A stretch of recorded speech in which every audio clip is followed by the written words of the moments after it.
Dear friends, it's day 957 of the 3-day Russian invasion of Ukraine. Russia strikes Kyiv with hypersonic missiles and allegedly loses its rare advanced UAV. A prominent Russian propagandist arrested by Russians, Deputy Minister of Defense of Russia charged with stealing more than 3 billion rubles, and Ukrainian hackers shut down leading propagandist channels on the territory of the terrorist federation. This is the Frontline Focus, and we will talk about the most recent updates right now. This morning, Russian terrorists hit Ukraine with 3 hypersonic missiles, known to be the most advanced missiles in the world, carrying the orthodox spirit of Russian nation, tears of the dragons, and sweat of Shoigu rinsed over their warheads.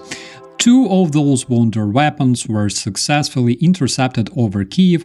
One unfortunately managed to reach Starokonstantinov. No casualties were reported as of now. 2 days ago, several videos emerged showing a dogfight in the Ukrainian sky, where a Russian intruder was intercepted and destroyed. Due to its imperfect conditions, after it crashed, this aircraft could be hardly identified, but the footage and the very fact that the pilot hasn't ejected could be a proof that the destroyed aircraft was actually an advanced Russian UAV S-70 Okhotnik, or the Hunter. Russians only possess 3 such aircraft, 3 more were in production, but apparently because of the enormous war expenditures, Russians will not build any more of those, since the production was planned to be finished this year. A single UAV of this type is worth approximately $7 million. Russians like to brag that it has stealth capabilities, but as we can see, it also can transform into a plow really well.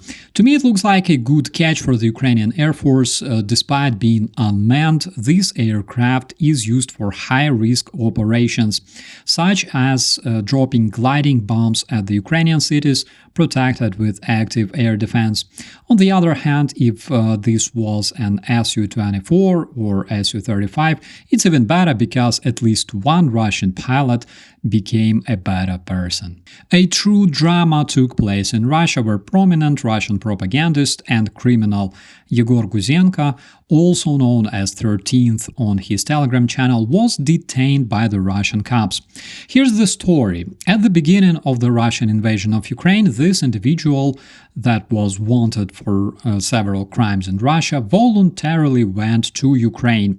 He was known for reporting from the areas where the Russian war crimes took place, calling to kill Ukrainian civilians and children, and basically doing everything that the Russian invaders are doing. Eventually, he decided to return home, where immediately he got arrested by the Russian cops.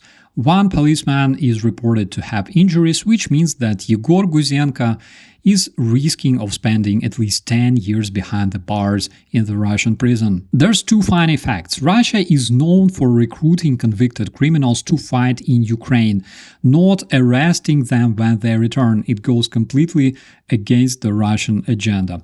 The true reason he got arrested was because this individual liked to criticize Russian command, Kadyrov's Chechens, and basically he didn't follow the Russian Stratcom, which obviously led to his arrest. Just like the Russians did to Igor Girkin-Strelkov, the recognized Russian hero who ignited the war in Ukraine in 2014. Another funny fact is the reaction of the Russian propagandists.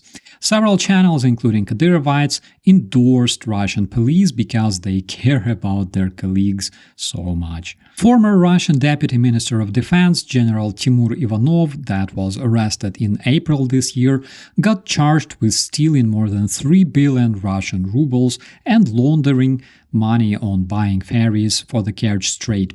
It is known that this prominent Russian general lived like a true lord in the country where 2/3 of people don't even have in-house toilets.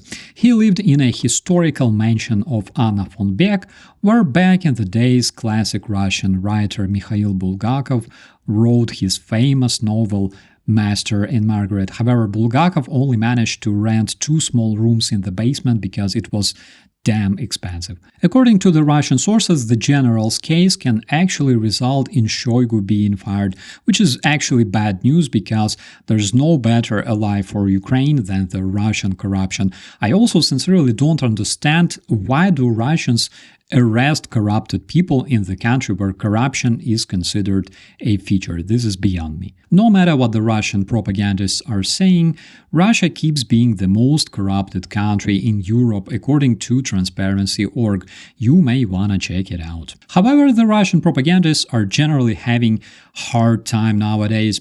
It was reported that the Ukrainian hackers switched off the leading Russian media such as Россия 1, Mayak Radio, and other services of the Russian telecommunication group.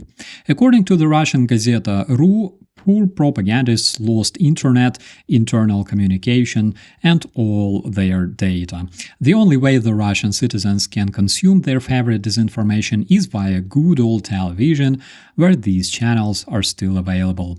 Thumbs up for the Ukrainian hackers. We all got to defend Ukraine, wherever we are and with whatever we have. And those guys did some really good job. With that, my friends, I wish you a beautiful day. I'm Operator Starsky. As always, be safe.